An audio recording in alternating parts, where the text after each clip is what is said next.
Hey, are you a business owner, entrepreneur, or professional? If so, we want you to apply to be a featured guest on our show. My name is Adam Torres, and I host the Mission Matters series of podcasts. I've recorded over 3,000 episodes, and we are just getting started.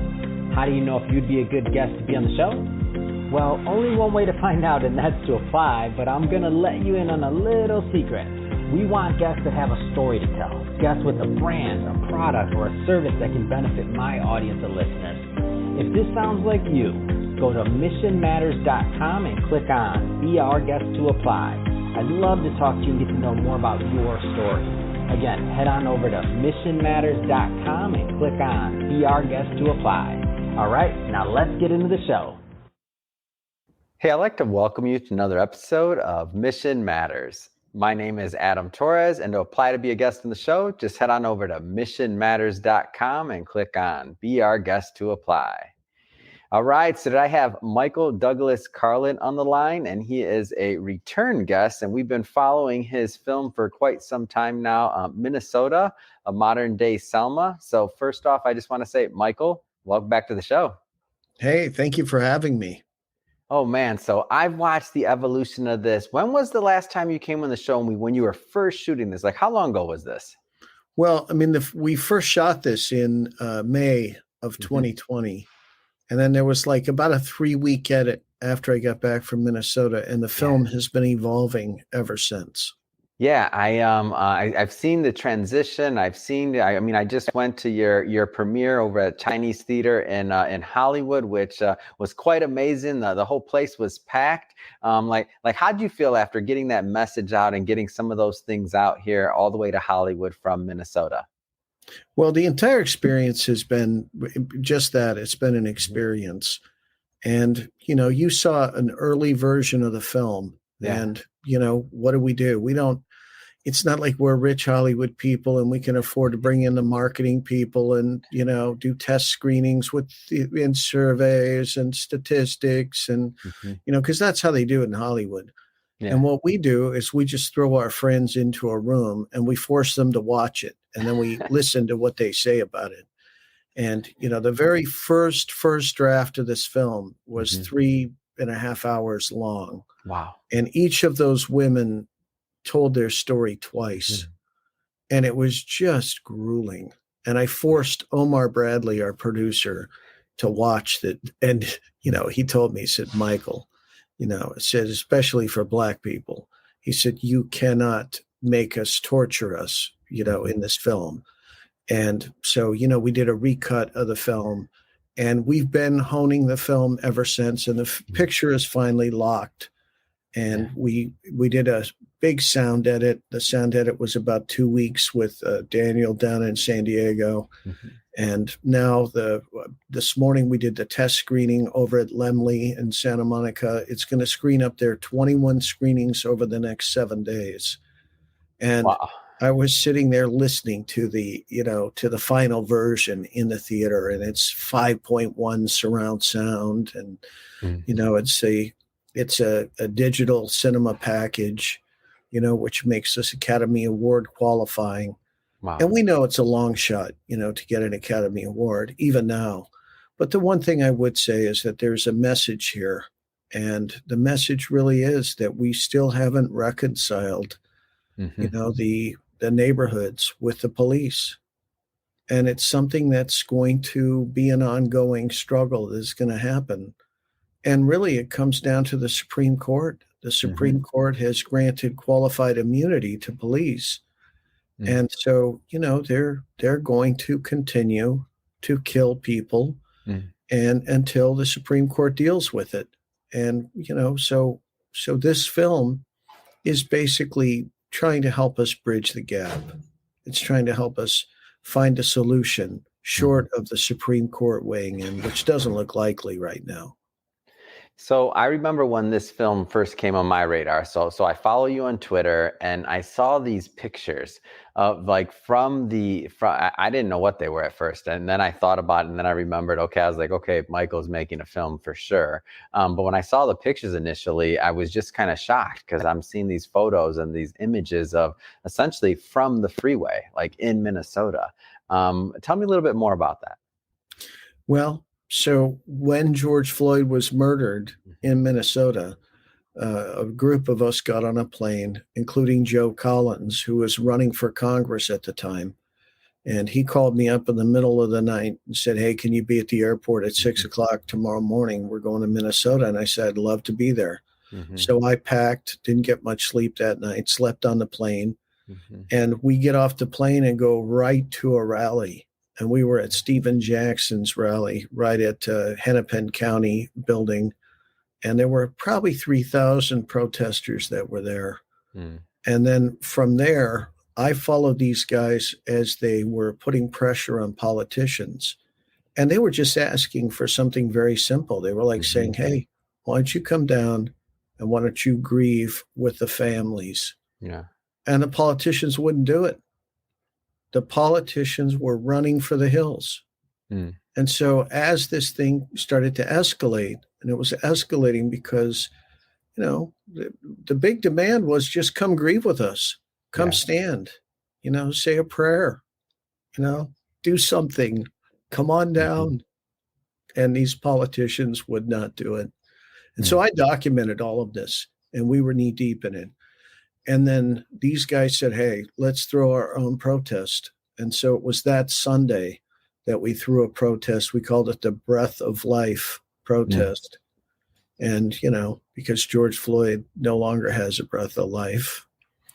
And, what started out to just be a small, peaceful protest turned into this like 10,000 people marching in the streets. And then, as we got closer and closer to the freeway, there were a lot of people that said, "Hey, I'm not doing that. I'm not going down on that freeway surrounded on all sides by the police." And we go down onto the freeway surrounded by the police. And then helmets and weapons come out, and people are wanting to go head to head with the police and fight them. And, they're trying to turn our peaceful protest violent.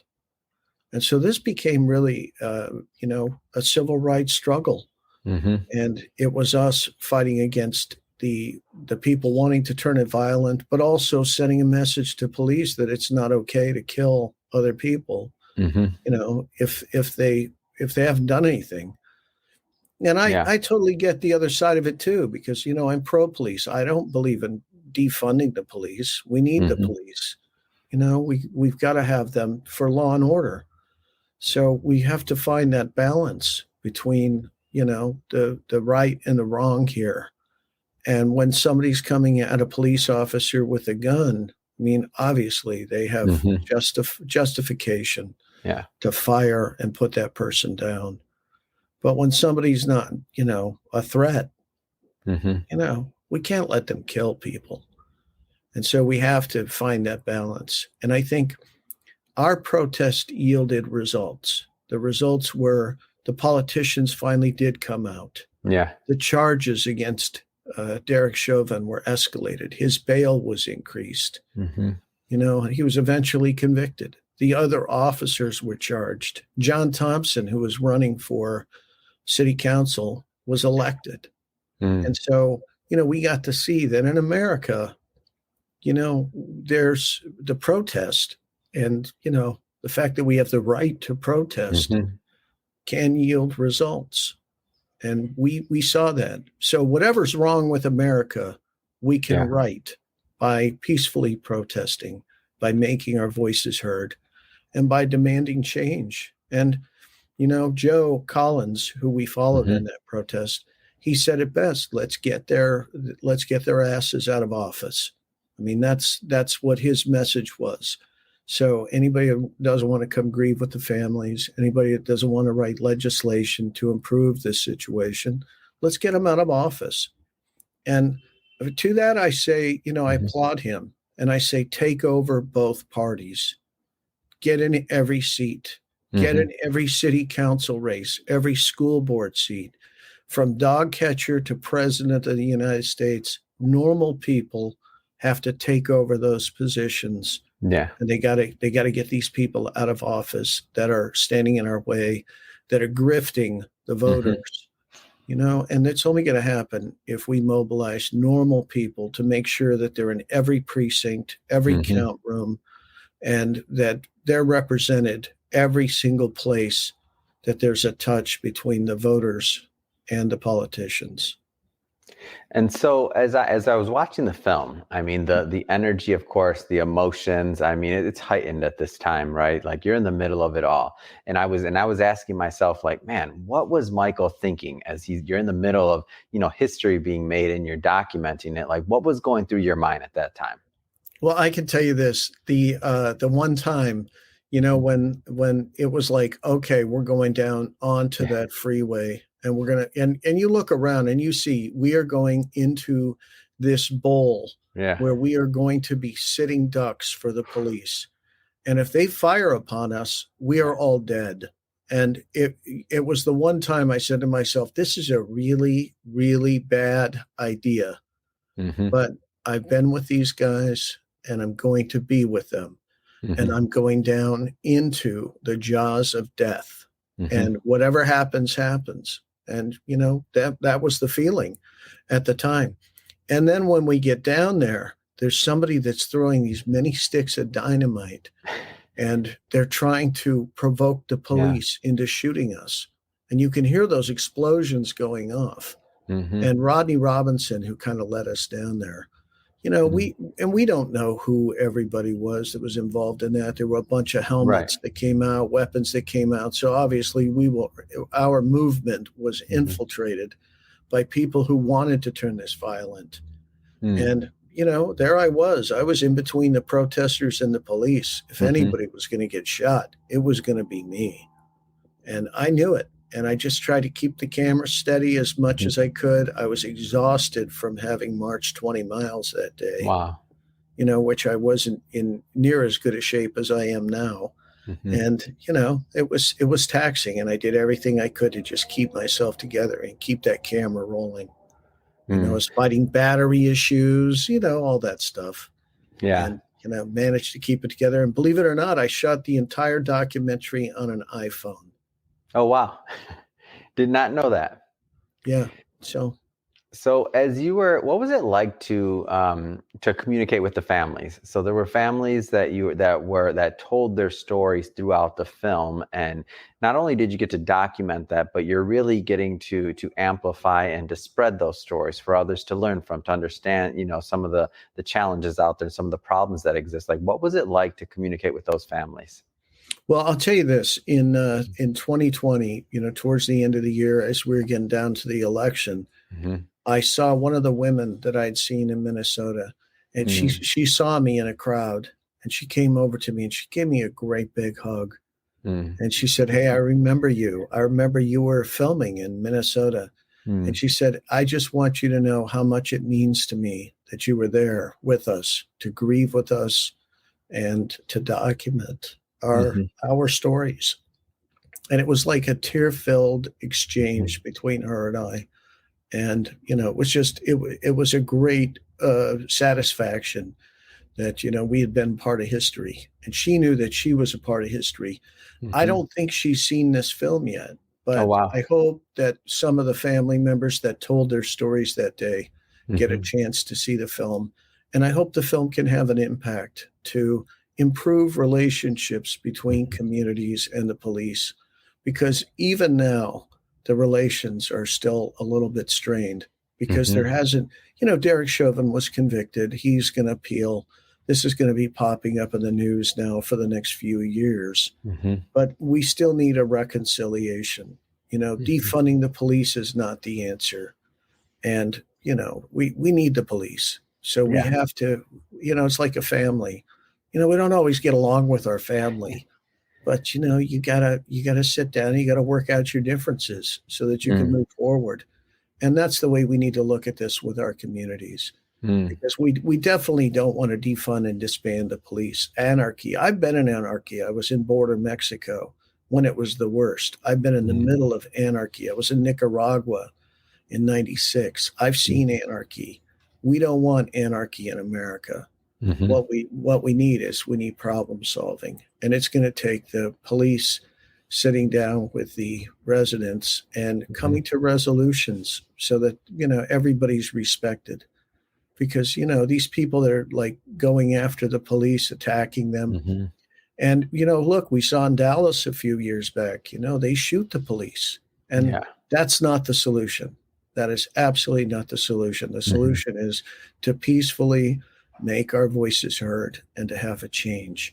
And I think Joe Collins, when he did this protest march, he paved the way. He showed people how they could have an impact. He put together this protest. He was reaching out to politicians the entire time, putting pressure on them, and it led to meaningful change. He's now a civil rights icon moving forward for just this one thing that he did. And he's obviously going to continue to have a tremendous impact moving forward. But this one film, you can see what he did. And what he did was he made a difference. And he made a difference for the community of Minnesota. And he's not even a part of the community of Minnesota. He's from South Central, but he wanted to go stand in solidarity with the families. And he was invited there by Angela Stanton King. So big shout out to her too. Awesome. Yeah, I noticed that too. And how you got out there, that's kind of a unique story too. So when Joe approached you, like, how'd that take place? Well, Joe, I had met Joe in Century City, and I had given him his first media. I put him on the cover of the Century City News. And while we had a meeting at that Coffee Bean that you and I used to meet at all the time. And I met Joe there, and I met him there with L.A. Jen. And, we had a great conversation, and I talked to him about being supportive of his campaign. And I said, look, I want to put you in the Century City News. I took a picture of him with his kids. And then, he sent over information. I put it together into an article. I wrote another article that ran next to it. Yeah. And I was expecting, he was going to be excited about it. I sent it over to him and said, hey, man, look, you're on the cover of the Century City News. And he's like, how dare you put me and my kids on the cover? And I said, hey, man, you didn't know you were meeting with a journalist? Yeah. You wanted that picture taken. I mean, and he goes, damn, you're right. And, so I didn't talk to him for a while. And then he called me up, probably 3-4 months later and said, hey, I just won my primary. And I'd like for you to come with me to Sacramento. So I went to Sacramento for a, reopen, California protest. And that's where I first worked with Joe. And then the very next trip was, hey, we're off to Minnesota. Wow. And there we go. We're off to Minnesota. And the rest is history. What are some of the responses that you've been receiving from the film, either from the film community or just in general from the audiences? Well, I can tell you this. Some people don't like the film. Yeah. And one person that I heard from basically said, you're a communist and you should go live in a communist country. There's no such thing as racism in America. It's all contrived. And, you're part of the problem, making a film like this. And, I got to tell you, I was in a heated text exchange with her. And I said to her, look, all I did was go down and document this. I mean, so really you're fighting against people's perceptions. And this is how they perceive life. So you saying that this doesn't exist, you are the problem. And, if you believe it doesn't exist and you're not willing to go down into the inner cities and have it exist or, find out about it existing or try and help, get us over the hurdle so that it no longer exists. I said, I'm not the problem. You're the problem. And finally, she and I talked and we kind of came to reconciliation about it. But, that was the only really negative reaction that I've had from the film. And a lot of people have been extremely positive about the film, and it's starting to, take on its own life. We've been official selection in 22 film festivals. Wow. We've won 11 awards, including 3 Best Director awards on the film. And so, it's taking on a life of its own. And now it's time to, kind of release it out into the world. It's coming out digitally in January. We have a distributor, so it's going to be available on Hulu and iTunes and a bunch of other places. So we're getting a release on the film, which is exciting. That is exciting. And I know that you mentioned it earlier, but I definitely like to bring it back up. So, because we are live. So this weekend, or what's the run time? It'll be in Santa Monica, California, correct? It's going to be at the Monica Film Complex, and that's Lemley. And that's on 2nd Street in Santa Monica. And it begins on the 22nd, which is Friday. It runs 3 times a day for the next 7 days. So from the 22nd to the 28th, you can see the film in a theater. And I just went and tested it, and it looks good and it sounds good. And so I'm happy to present the film to you. And, anybody that wants to come, please go to the Lemley website, look up Minnesota, the modern day Selma. It'll pop up, and you can, reserve your space to go to the theater. Awesome. Well, Michael, I just want to say thank you for coming back on the show. Always a pleasure to have you on, and wish you much more continued success with this film and really getting the message out there. I mean, it's one that people need to hear. I of course supported. I followed this project from multiple iterations, as you mentioned, and I'm watching you on the award trail. But more importantly, I'm watching you make a difference. I mean, that's what this is all about. That's why you were down there. That's what you were shooting. That's bringing those stories to those families. Like, I can't tell my audience enough, like, you need to go see this, number one. But when you see those stories, I mean, it's life-changing. I was in that theater, and I could feel it, and I could feel like the energy, I could feel the tension, I could feel any emotion you could imagine, you could feel in that theater, and you could feel all the other people. I was looking at the audience, and you could hear it, and you can hear the families telling their stories, and you could at one point hear a pin drop. It was so quiet at certain points in the film, so it had this certain flow and this certain ebb, and it's definitely, I mean, it's going to strike a chord. That's why I definitely wanted to bring you back on the show, so you could talk more about it, but also so my audience will check it out. If you're not in Santa Monica, California, and you can't make that screening over the next week, Michael, what's the best way that people can follow the journey of the film and follow you and just and see it in the future? I know you said it's coming out in January. Yeah, my email is michaeldouglascarlin@gmail.com. And feel free to reach out to me, and I'll keep you updated on the progress of the film. Fantastic. Well, Michael, really appreciate you coming back on the show. And to everybody watching this, if this is your first time watching especially, hit that subscribe button. We definitely want you to be a return listener and a return visitor. Have many more mission-based entrepreneurs, experts, and creatives coming up for you, and definitely don't want you to miss a thing. And Michael, thanks again for coming back on the show. It really has been a pleasure. Right. And again, big congrats on your film. Thanks for having me.